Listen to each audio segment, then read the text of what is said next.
I'm very pleased to be joined by Ben Smith, political reporter at the New York Observer, and Tom Robbins, staff writer with the Village Voice. Welcome to CityWide.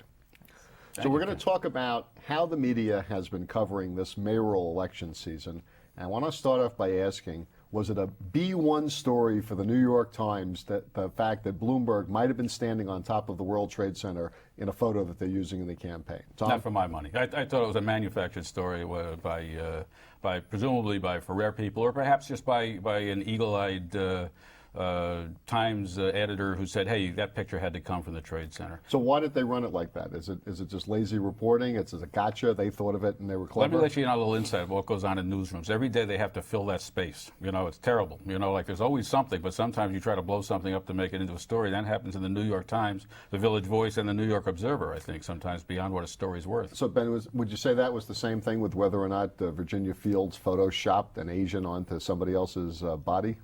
I mean, maybe you could argue the Virginia story in a way it was telling of something. She was at least sort of trying to do something political with that, whereas in the Bloomberg case it seems like it was just really meaningless. But I think that another reason it was on B1 was just that there had already been this obsession with these little campaign gaffes, and because Bloomberg pays his people better, he makes fewer of them. And so I think there was a sense that, like, it's his turn. I gotcha. But let's also, I think there's also a continuum, if you will, between what turns out to be really important and what turns out less important. I guess you could make the argument that the Gifford Miller pictures, the fact that he used his picture so aggressively in council-funded mailing, was what ultimately led his campaign to collapse. I think Gifford Miller's was a scandal with a capital S. And what made it a scandal, though, is the fact that his campaign lied about what it cost. Or actually, it wasn't his campaign at that point. It was his city council spokesman who said it cost $37,000 to mail to every voter in New York. And then it turned out later to cost well over $1 million. And they made it into a royal scandal by themselves, and I think did destroy his candidacy and his credibility going forward. And at the heart of it was the use of taxpayer money, which is not going on Mike's or Virginia's campaigns.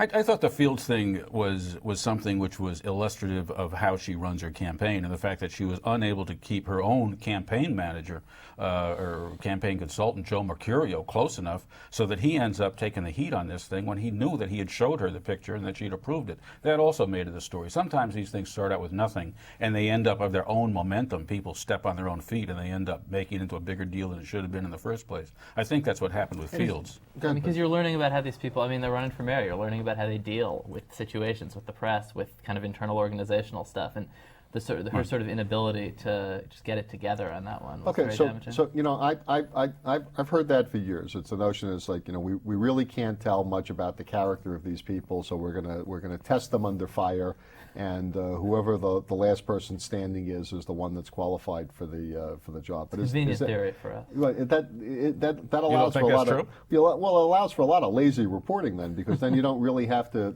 then you can focus on whether or not Freddie Ferrer should have known that there was a rule that was adopted after he left the borough president's office that he can't go into a school, rather than asking him whether he was for mayoral control of the schools. Which is not quite as sexy.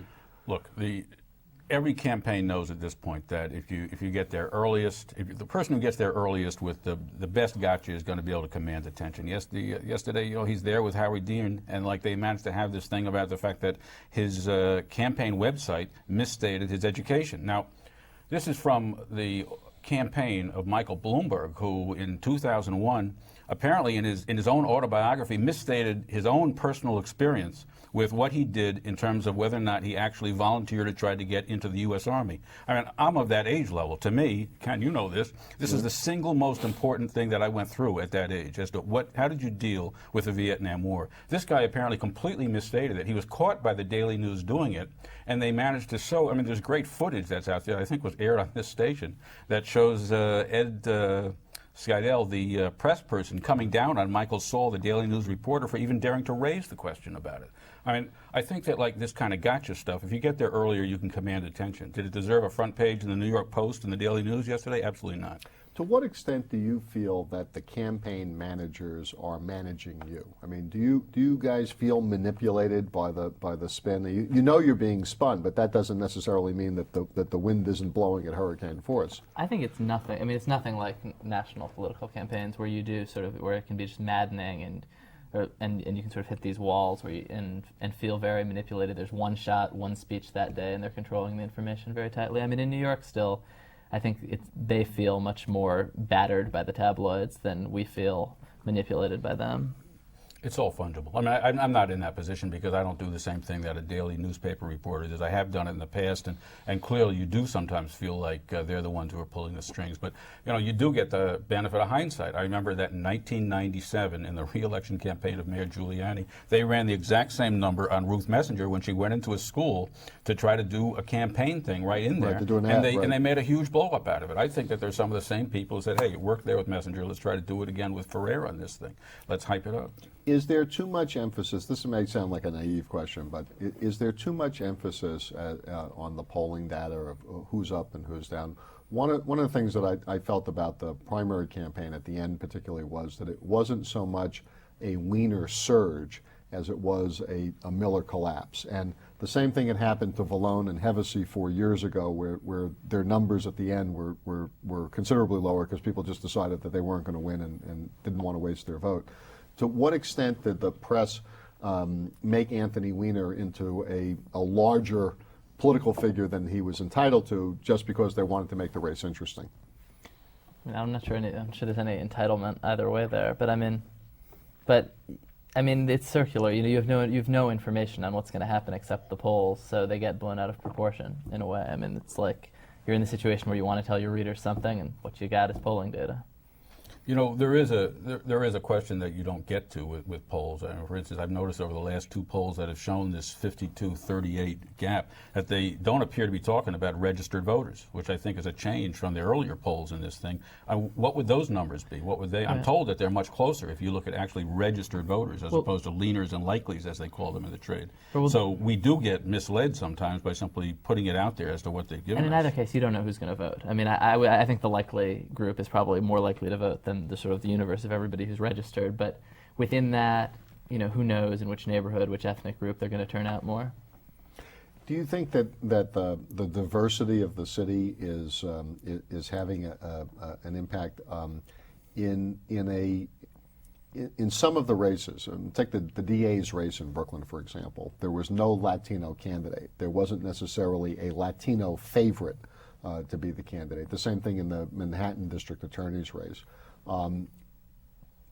One or more of those candidates might have been speaking to Latino voters through Spanish television, through El Diario, et cetera, but an English-speaking reporter wouldn't even know that campaign was going on. Do you think the fact that there are such large ethnic groups in New York where English is not their primary language makes it more difficult to really figure out who's going to come out to vote and who they're going to vote for? I think that actually the politicians haven't caught up with that to the extent that it matters yet. I mean, I think Spanish is the exception, but also a lot of us read Spanish. If something appears in El Diario that's, in some way compromising, you can be sure that the other candidate will get you a translation if you don't. So, and I think that there's a lot, I think what's going on the other hand, not a lot of, there's some reporters, speak or read Chinese. I don't know what's in those papers, but candidates also don't yet quite seem to be talking to particularly the 7% of the city that's Asian, which is of course Indian and Pakistani and Chinese. But that's quite a big portion of the electorate. Well, one of the reasons I think that's true is because the campaign finance limits are relatively strict. Looking at how difficult it is to reach new voters, particularly in the immigrant community. So there isn't a lot of. If you're Mike Bloomberg, obviously it's not a problem. But if you're a candidate for borough president and you've only got $1 million and $1.5 million to spend, you don't necessarily have the money to be able to reach the ethnic press. It's an opening. I mean, Adriano Espaillat's campaign, he's a Dominican politician from Washington Heights, noticed that nobody was reaching. There were no Chinese literature, no Chinese signs, no anything on the Lower East Side. And suddenly there were all these. I was told they said Espaillat in Chinese all over there. Did it work? Did he get any votes down there? I don't know. I should check. I think we're going to find something out in this election about the Latino vote in New York. This is really going to be an exercise. Whether or not it is as large as people. I mean, Ben has a terrific story this week analyzing and talking about the possibility that it could be the big surprise of this election. I think that the other question is whether or not how splintered it is, whether or not the individual nationalities of Latino groups in New York feel the pull. clearly, a lot of people like Fernando Mateo, who's endorsed Mayor Bloomberg, and others would try to insist that there is no automatic pull that Freddie Ferrer gets from being a Puerto Rican in this campaign. But we're going to hear something. This is the first Latino citywide candidate for mayor in a general election. Ben, you used to work at a weekly newspaper before you went to the Observer. Do you think that the weeklies, and I'm not talking about the Village Voice, but the community newspapers, do they have much influence on how voters perceive candidates, particularly for city council and judge and other local races? The community newspapers. Yeah, I kind of think they actually do have a lot of impact in the local races, and a lot that goes on, behind the scenes in those, and particularly the further you get out from Manhattan, in the community newspapers, just sort of goes totally unremarked. And I mean, a lot of campaigns spend a lot of money buying ads in community newspapers with the thought that it will get them an endorsement and get them favorable coverage, because a lot of these are very hand-to-mouth businesses, and that's something that doesn't get written about very much. We're going to pick this up. I want to talk about talking directly to the voters in a variety of different ways when Citywide continues right after this. There is really only one boy, one girl,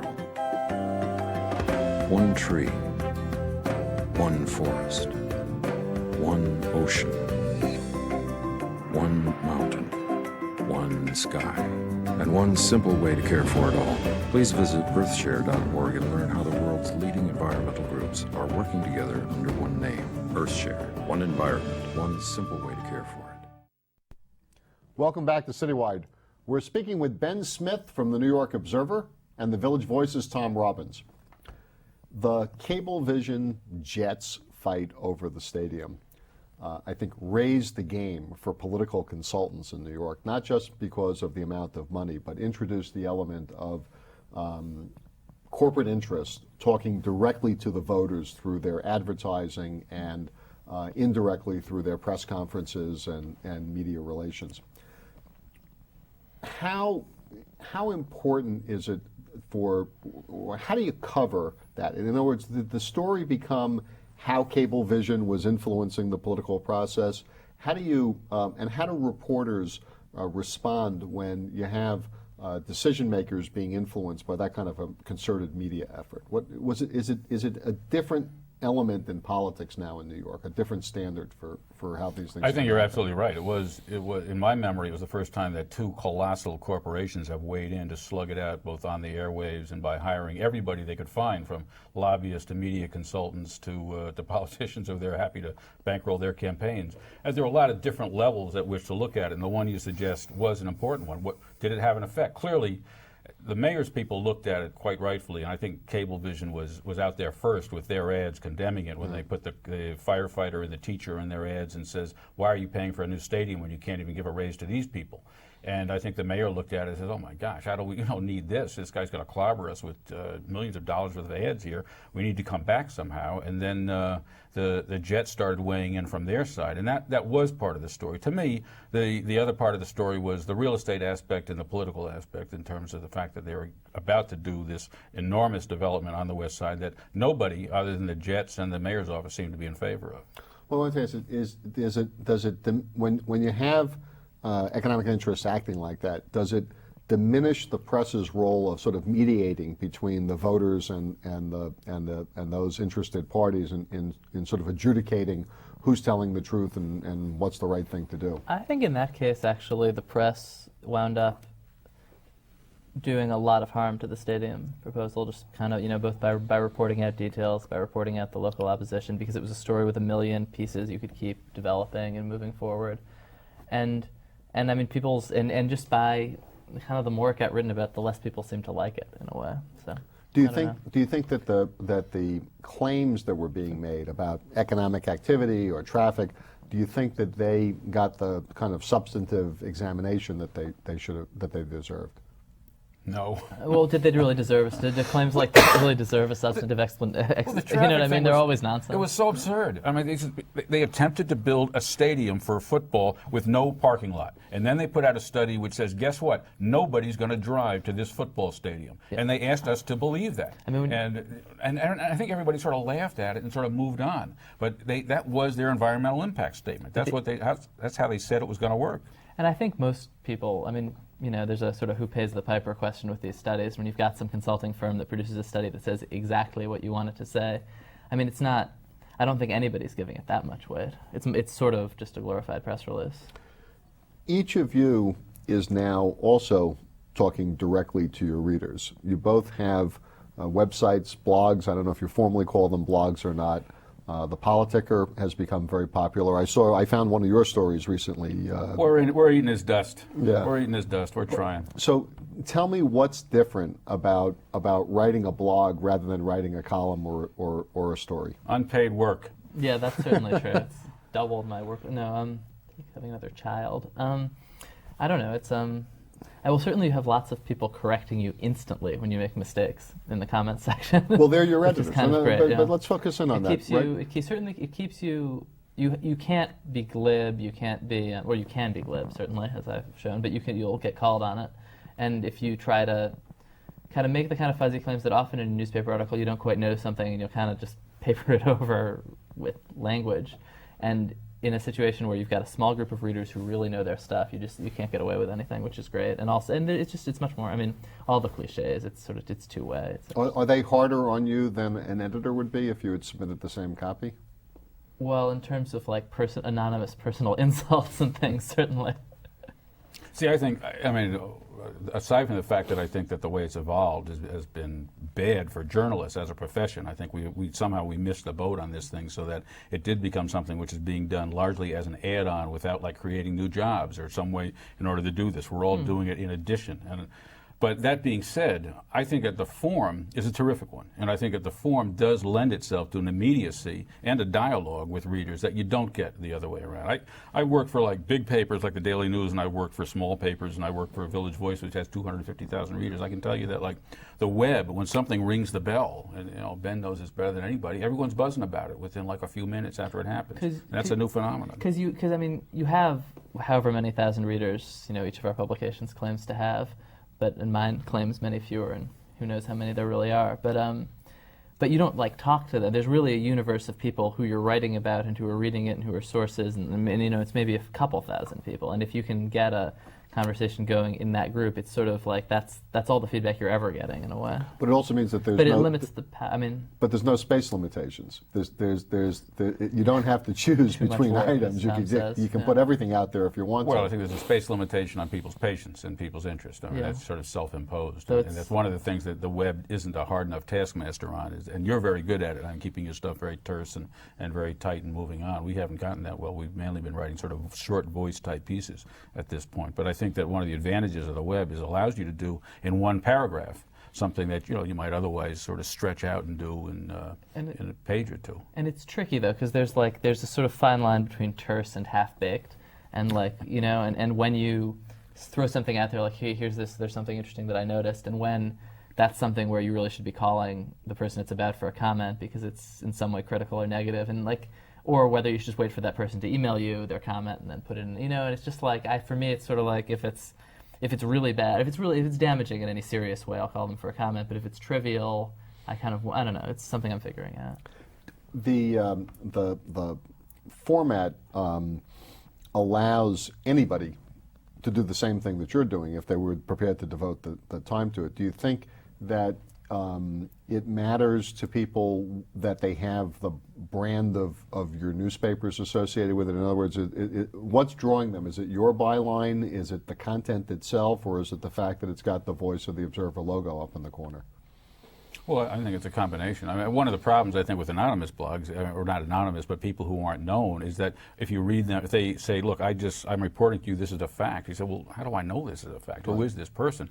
That being said, I mean, one of my great fears, as I read these stories about the evolution of blogs, and I read about an instance where a reporter for a daily newspaper, I think it was in North Carolina, called up a city council person to ask them whether or not it was true that a Walmart was being considered for a zoning variance in the district, and he said, yeah, it's true, but before she could file her story, he put it up on his blog, right? Right?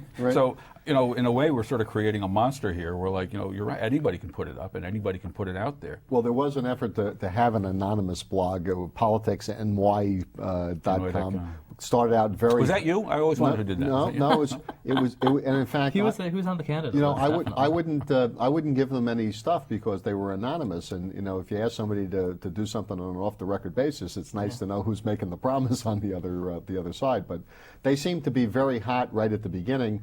My sense was it was a bunch of Giuliani people as they were going out the door, but Seemed clearly to be, you know, but yes. they couldn't continue the momentum. On the other hand, another, I guess you'd call it today a blog or then a web page that started around the same time that's taken on some real potency is your former colleagues with SmokingGun.com, yes. Posting official documents up, and that seems to, you know, have set a real solid standard because you can't argue the documents say what they say.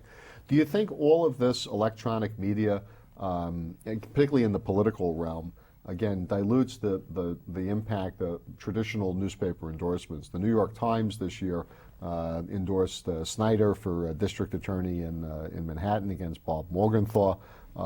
Traditionally, the Times has always been viewed as a particularly potent endorsement, but didn't seem to have that much effect. Is that because there's now so much other opinion out there that's competing that you know there's just more voices to cut through?